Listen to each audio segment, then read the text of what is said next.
No! My soft shackle lost! This is the newest and latest toy in the rescue community. This is a rigging plate that actually has the connector built in, and they're independent. So you have a bolt on this side and a bolt on this side, and they're pretty fancy bolts, and that's what we're going to talk about because Rich helped design this. I work for Harken. I'm the product director at Harken. How long have you been working on Origin TT?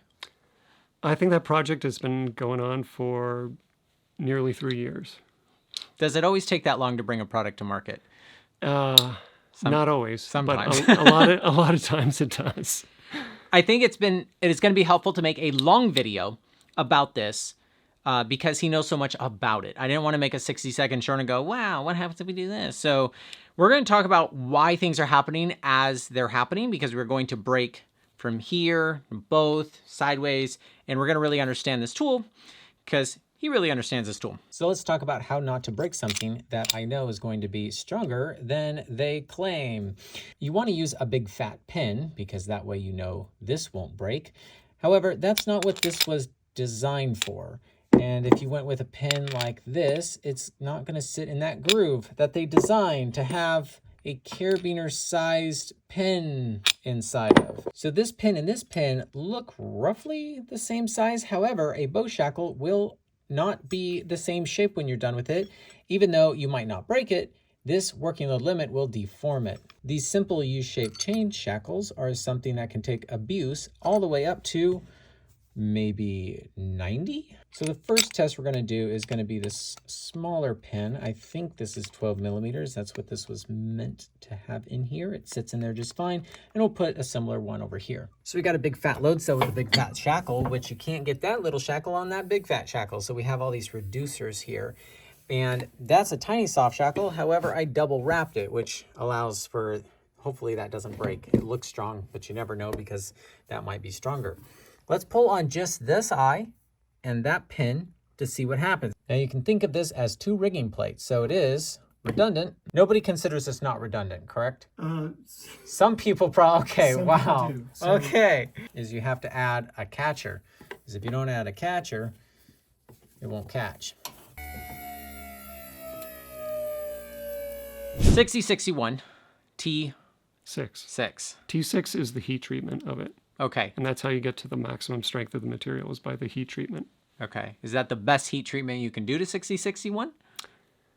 That's a good question. I don't know the answer to that, but it's the one you use. It's the one that's most available. Oh, okay. Because that also is a consideration. Yeah. You can do weird stuff, but you got to be SpaceX if you're that. Exactly. Okay. Yeah. You cut out a lot of material in the back. Is that because you didn't need it? This is extrusion, right? It's an extrusion. Yeah. The material existed here. Yeah. So it's not like you saved material. Right. No, we made chips. We made chips out of that to make it lighter. Okay, so strictly to make it lighter. It's strictly to make it lighter. And part of that is because we needed to make it a certain size in order to get things spaced out. So it had to be a certain width so we could accommodate a lot of different devices here. Yeah. And it just makes more sense to have a certain amount of length in this direction too. Yeah. And so, if we jammed everything together, maybe we could have eliminated that, but it wouldn't be as usable a device. Why did you not forge this? Is it a minimum order quantity issue, or is there a benefit to extrusion? The issue with forging is that in the United States, it's really difficult to get hot forging at a price that we can actually offer, pass on to our customers. Yeah. So we could have gotten it made overseas, and it probably would have been cheaper and it would have fit within our cost model. But we try and make as much stuff as we can in the United States. Gotcha.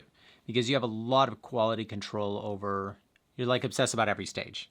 Oh, yeah. Long thing. Because Harken's a 9001. ISO 9001 company, yeah. Which means you know everything about the process of making this. Yeah. So you know it's super safe. Yeah. And there's traceability as part of that. And so we know exactly which manufacturing lot the aluminum came from. And so we have the records to go back and figure out all which the way mill to what mine it came from and what date. You'd have to go back to the mill, I think, to figure out like where they got the bauxite to make the aluminum from. I don't think we need to know that, though. A BD or a Petzl, or are they all ISO 9001? Yeah, so pretty much any company that's going to be selling to the military or the U.S. government is going to be ISO 9001. That makes sense. How much of this is sold to the military versus rescue teams? We don't know yet. Guess it's not out yet. How much of your other products are? It depends. Like a lot of our lower cost carabiners, a lot of them go to the military. We are filming this before this is available on the market. Let's talk about the pins. Obviously, the pins are what makes this unique. You had to go back to the drawing board on them. We did. We actually showed a version of this at the FDIC show a couple years ago. And we thought we were all ready to introduce it. And then we discovered that there was an issue with how the pins fit into the plate. In a weird use case that one of your product testers discovered. Yeah, so we have, fortunately, Harken has a training company, Elevated Safety, and they were using this on one of their jobs. And when they had adjusted some of the rigging that they had when they were working on this building facade, they noticed that one of the pins was kind of hung up in a state halfway between locked and unlocked. It was still all the way in, but it'd be like this. Yeah, it would be like this. But it's not locked. Right, it was not locked. So you redesigned the entire pin. We redesigned the entire pin, and that took an entire year. Wow. It's a lot of work to bring a product to market. Yeah. Did you only change the groove, or did you readjust all this spring clicky stuff on this head? So it was always spring actuated, but we actually changed where the spring was. The spring actually used to be in here, and that helped with the retention of it. Yeah. And that was one of the big changes that we made, is we actually moved the spring out to this section. And then we also wanted to have it actively tell you when it was locked and when it was not locked. And so the red portion, basically, if you see the red portion, it's not locked. And so if you put it in that halfway open or halfway locked state, you can see that red there, and that tells you it's not locked. Or there. Yeah. Because that could not come out if there was pressure there. Yeah. Okay. It feels fancy. Shall we break it? Sounds strong. It blew out the pin. Have you ever seen that before? I don't think so. It's cool. I can see all the way down that thing. What are failure modes that you've seen before if you haven't seen the pin blow out the back? I have a design engineer who's great, Eric, and Eric does most of the testing for us. Okay. So I'm not there for all the tests. You don't just stand there on every brake test micromanaging everyone. I don't. Okay. So Eric has seen more brake tests than I have. But what we do is we run through all the different combinations of all the scenarios that you could attach something to this. Yep. And we look for the weakest configuration, and we test the weakest configuration the most. So that's the one when we are actually coming up with a minimum braking strength, we're basing it on the weakest configuration. So if I clip two eyes and pull on both pins, do I get to use, like, what's the MBS on that? MBS is still 45. Still 45. Okay. One pin, two pin. I feel like it would be even stronger than the 60 something KN we just got. It possibly could be, because you're distributing all of that force into more of the evenly. Yeah. So yeah, it would be a lot stronger. Do you think this other side has been compromised, or are we going to get maybe a full strength out of this one? Oh, I would imagine we get a full strength out of this. It doesn't seem like we've done any stress on that side. No, I mean, you can tell, especially with anodizing. If you look here, it's orange peeled. Yes. And so that anodizing kind of cracks, and that tells you that something has yielded. How much weaker does this get now that we've compromised it? That's a really tough thing.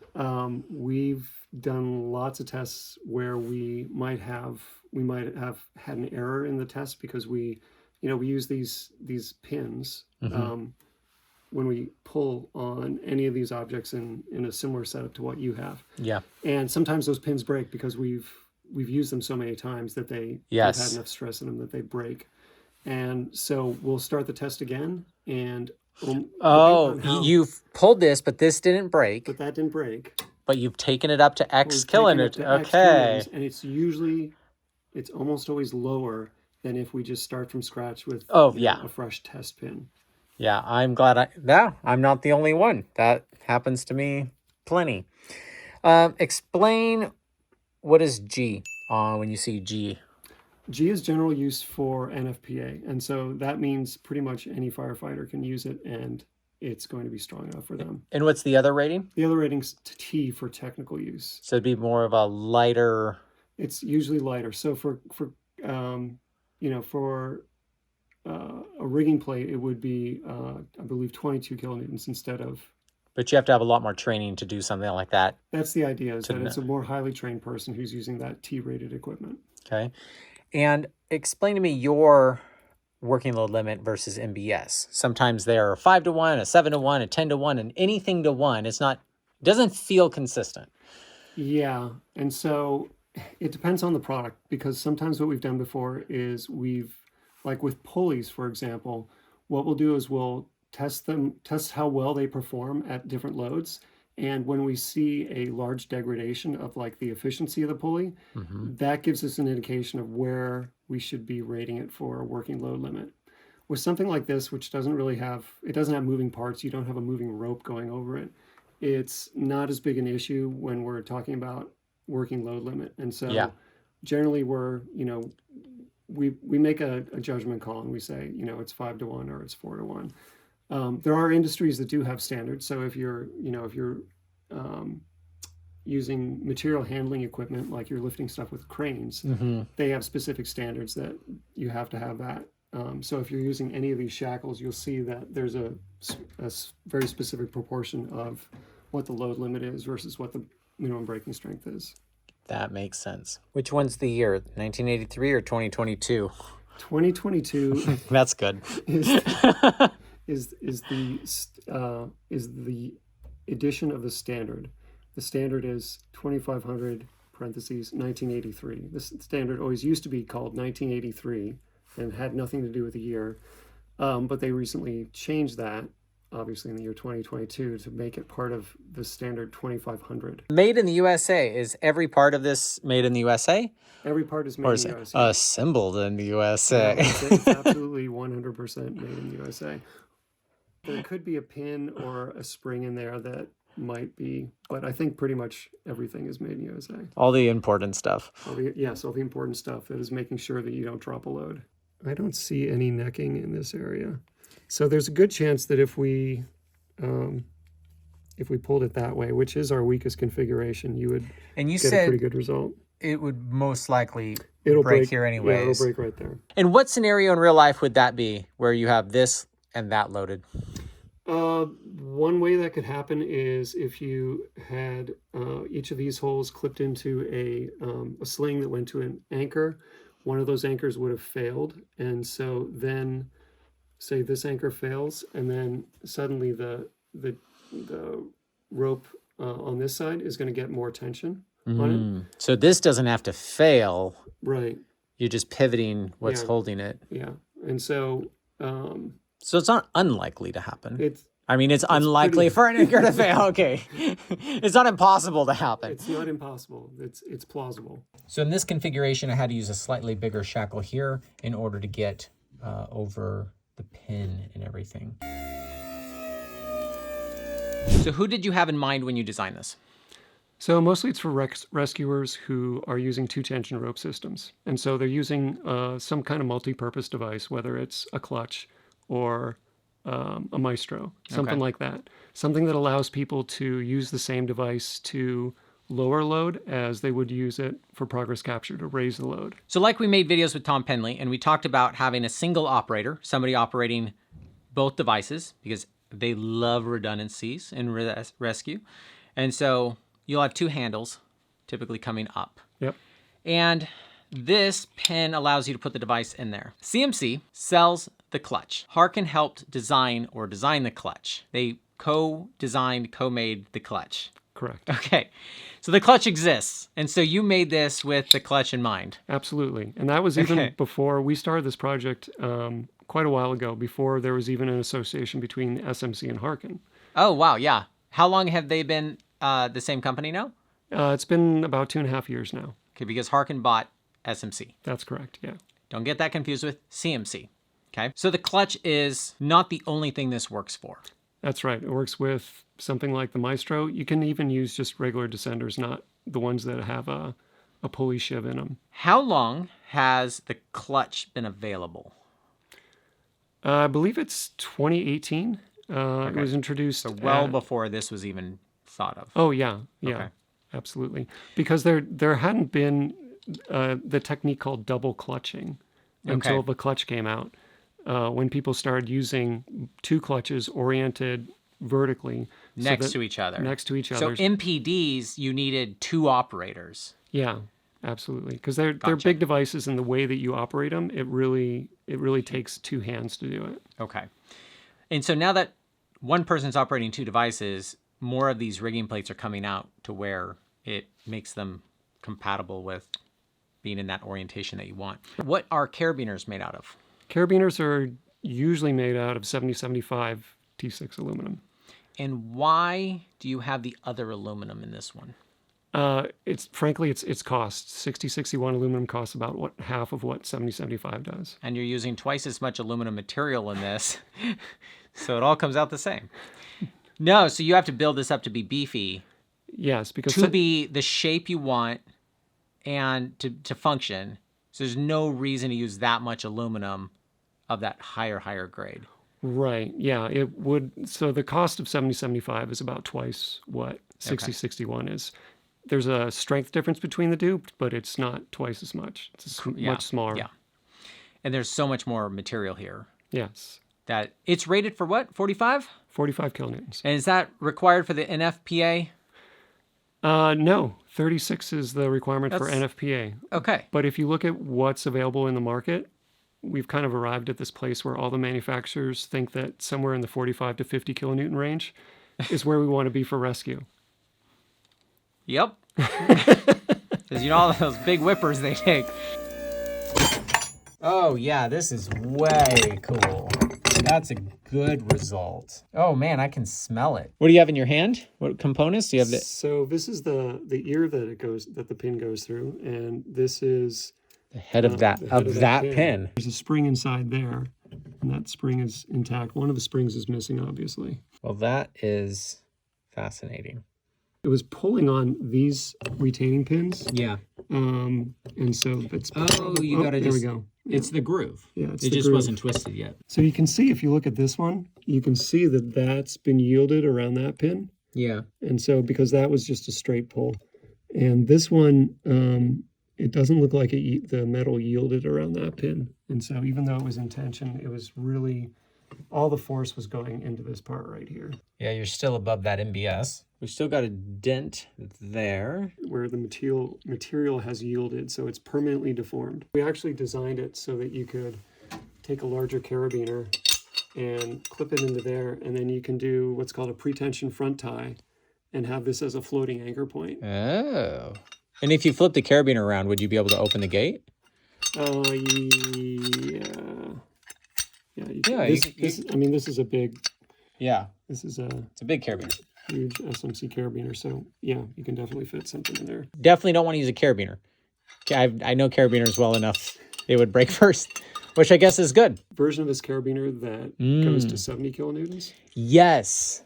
I have had them, and I've abused them to the point where this one says 70. Yeah. And they don't, the way I use them, they don't always give me that. Yeah. Is that what the difference is? Is they're heat treated? Is that what gives them that strength? Yeah. So you can heat treat any metal to a different, basically hardness. You're trying to get it. But if it's not flexible, isn't it more brittle? Yes. So yin and yang to every option. Exactly. No! My soft shackle lost! No! This is Alicia. You can still see the eyes and the mouth. I'm gonna have to change my dating status on Facebook now. All right, now it's on. So I've now taken that up to 68-ish kN. And it looks and feels messed up. That's what the soft shackle did to the aluminum. This one's definitely not for resale. Look at what you just did to it. I'm trying to get this to blow out the back. Obviously, you're not gonna cut through all that, right? This is where it would fail. That's where it would fail. Yes! Yes, I broke your rigging plate. I am so proud of myself. I'm really surprised where it broke. Wait, it didn't break at the eye? No. Ow, that's hot. All right, I probably know the answer to this, but why is it so hot after I break things? That energy has to go somewhere. Yeah, and it like turns into heat. across the room. Yeah. It was rocket propelled across the room. So just moving the metal in a cold state Creates a lot of heat. When we cold forge carabiners, so like this carabiner here, when we make that part of it, we take this rod and we flatten it out. If you were to feel that after it got flattened, because you cold press it. Because we cold forge it, and so that ends up being hot because that energy is going into the material. And I do that, but opposite. Exactly. In case you don't know, we don't watch this happen. We are around the corner. The footage of that is fascinating. It is fascinating. That the soft shackle didn't get cut by the... Well, it didn't even have sharp edges. It deformed the metal. It uncold forged it. Should we try breaking the eyes since we have 2 eyes? Which haven't broken yet. Ooh. Yeah. It's not connected anymore. So that's not a fair test. I think that's going to break below the minimum breaking strength. That's my guess. Are you okay having that shown on camera? Can I do that with a manufacturer here? Abuse the thing to the point where... Well, I'm curious about what would happen, but... That's the start of it. You got the bug. We're going to do it. 2,600. Working load limit.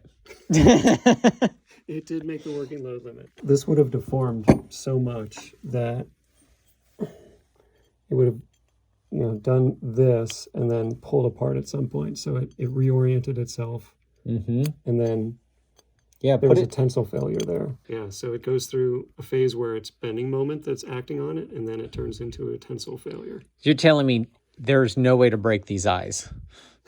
Because we tried. It appears that it's pretty difficult to break the eyes. So you have to match that shape. That's right, yeah. So it's not going in until I do this, and then it does go in, and that's what keeps that from turning. Yeah. And then when I pull this out, it pulls out that red part. Right. Which allows it to turn again, which allows me to turn it all the way, which allows it to come out. And that's what the end looks like. Looks like it's mirrored on both sides. 2 pins on the inside for redundancy. Not going to go in at all until you match it, so you can't screw it up. And it clicks. I honestly have no idea how it's going to break. This is ridiculous. Maybe 100K in is my guess. And all these soft shackles are double wrapped. This is the grand finale right here.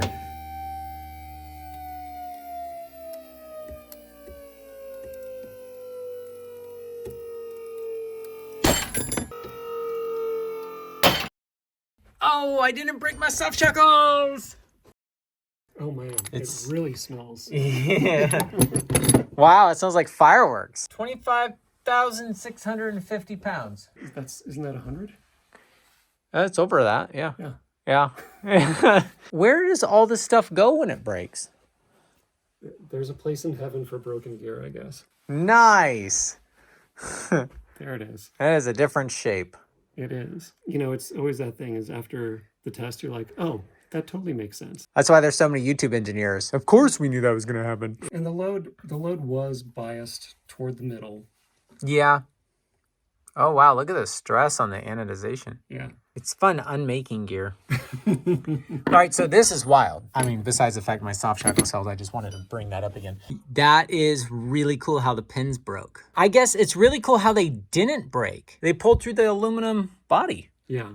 Yeah, so that aluminum, that was a tensile failure because we were pulling in this direction. And you can see there's, that great place where we're trying to save weight back there. People always ask, does that weaken it? It's like, yeah, it does weaken it, but it also makes it lighter. At 100 kilonewtons or more, it doesn't really matter. And you can see that the place where it broke is where it was really thin here. It was still thick here, but I guarantee you that the thin part broke first, and then the thicker part broke after that. And we definitely launched the retaining pins here. The 4 retaining pins are nowhere to be found. No. So they got launched into space. They are definitely not going to get found. So why did it break at 100K and if you rated it 45? Well, this is really the best case scenario for loading this device. Is loading it symmetrically in 2 points and pulling on it on the other side in 2 points. And so we're going to end up with a much higher brake load than we would if we were thinking about the worst case scenario, which is where we're loading it only on 2 points.